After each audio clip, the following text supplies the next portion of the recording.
Hello guys, আমি Deep and welcome back to my channel Deep exclusive. So এখন আমি এই ভিডিওতে কথা বলবো ডাঙ্কি ভার্সেস সেলারকে নিয়ে, এবং ডাঙ্কি সংক্রান্ত অনেকগুলো বিষয়কে নিয়ে কিন্তু এই ভিডিওর মধ্যে কথা হবে। সো প্রথমে যে বিষয়টাকে নিয়ে কথা বলবো সেটা কিন্তু অবশ্যই ডাঙ্কির বাংলাদেশ রিলিজকে নিয়ে। সো গতকাল কিন্তু অনন্য মামুন এটা জানিয়েছেন যে ডাঙ্কি অফিসিয়ালি ভাবে কিন্তু বাংলাদেশে মুক্তি পাচ্ছে, এবং বাংলাদেশে মুক্তি পাওয়া নিয়ে কিন্তু অনেকটা সংশয় ছিল। এবারে এক্স্যাক্টলি এটা দেখা যাক যে ডাঙ্কি সেম ডেতে, মানে 21 ডিসেম্বর সেম ডেতে, অর্থাৎ একই দিনে ওপার বাংলাতে মুক্তি পায় কিনা। এবং সেম ডেতে যদি মুক্তি পায় ডাঙ্কি, তাহলে কিন্তু সেই সমানভাবে কিন্তু একটা ক্রেজ থাকবে, নাহলে কিন্তু সেই ক্রেজটা থাকবে না। এবারে দেখা যাক সেম ডেতে ডাঙ্কি ওপার বাংলাতে মুক্তি পায় কিনা। দ্বিতীয়ত যে আপডেটটাকে নিয়ে কথা বলবো সেটা অবশ্যই ডাঙ্কির একটা মারাত্মক স্ট্র্যাটেজিকে নিয়ে, এবং যে স্ট্র্যাটেজিটা কিন্তু জওয়ানের ক্ষেত্রে কিন্তু হয়েছিল, আমাদের প্রিয়ার ক্ষেত্রে এই কেসটা কিন্তু হয়েছিল। সো বিষয়টা হচ্ছে no screen sharing of Dunki. So বিষয়টা হচ্ছে এইটা, আমাদের হিন্দি বেল্টে এমন কিছু কিছু সিঙ্গেল স্ক্রিন রয়েছে, মানে বড় বড় সিঙ্গেল স্ক্রিন, সেখানে একটা জিনিস অ্যাপ্লাই করা হচ্ছে, সেটা হচ্ছে নো স্ক্রিন শেয়ারিং। অর্থাৎ যদি ওই সমস্ত মানে বড় বড় সিঙ্গেল স্ক্রিনে যদি 4টে থেকে 5টা শো থাকে, তাহলে সেই 4টে থেকে 5টা শোই কিন্তু ডাঙ্কিকে দিতে হবে।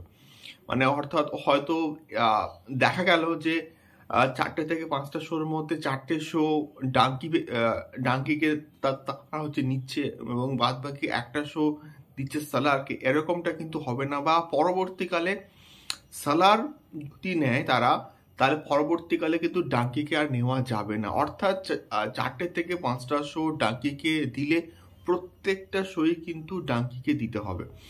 সো এটা একটা ভালো স্ট্র্যাটেজি, এবং এর ফলে পুরো আমাদের যে নর্থ ইন্ডিয়াতে কিন্তু ডাঙ্কির একটা রমরমা কিন্তু চলবে, এবং এর ফলে ডাঙ্কির বক্স অফিসের ক্ষেত্রে কিন্তু অনেকটা বেশি বুস্ট হবে। মানে যত বেশি শো, তত বেশি কিন্তু অডিয়েন্সের ফুটফল হবে, এবং তত বেশি কিন্তু বক্স অফিসে কালেকশনস করবে ডাঙ্কি।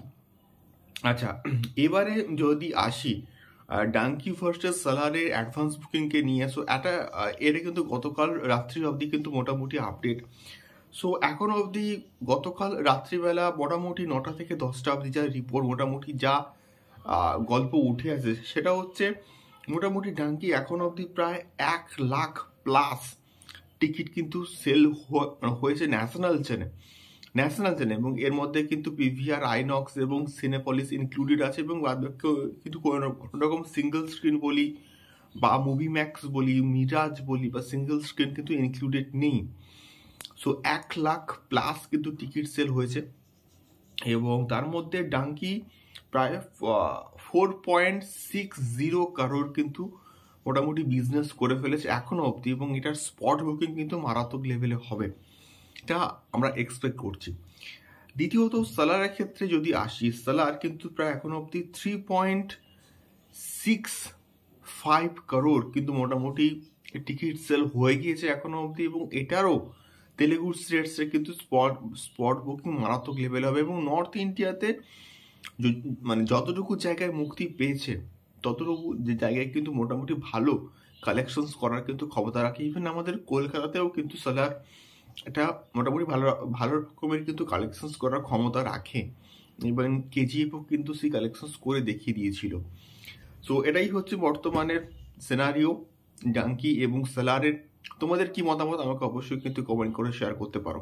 দেখা হচ্ছে পরবর্তী ভিডিওতে। টাটা।